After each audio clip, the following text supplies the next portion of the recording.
விசுவவாசு ஆண்டில் கன்னிராசிக்காரர்களுக்கு முன்னேற்றத்திற்கான வாய்ப்புகள் அதிகம் இருக்கும். அரசாங்க அல்லது தனியார் நிறுவனங்களில் வேலை தேடுபவர்கள் சாதகமான முடிவுகளை பெறுவார்கள். தொழில் செய்பவர்கள் புதிய திட்டங்களை தொடங்க நல்ல காலம்.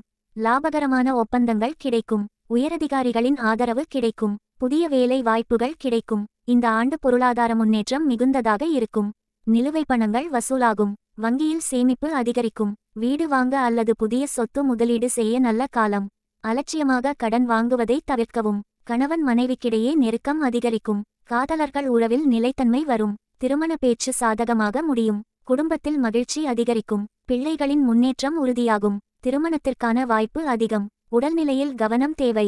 ஜீரண கோளாறு, தோல் பிரச்சனை ஏற்பட வாய்ப்பு உள்ளது. யோகா மற்றும் தியானம் மூலம் உடல் மற்றும் மன அமைதியை பாதுகாத்துக் கொள்ளவும். பரிகாரம்: வியாழக்கிழமை துர்க்கையம்மனை வழிபடவும். சந்திரனுக்கு பால் அபிஷேகம் செய்யவும். பசுவிற்கு உணவளிப்பதால் குடும்பத்தில் செல்வம் சேரும்.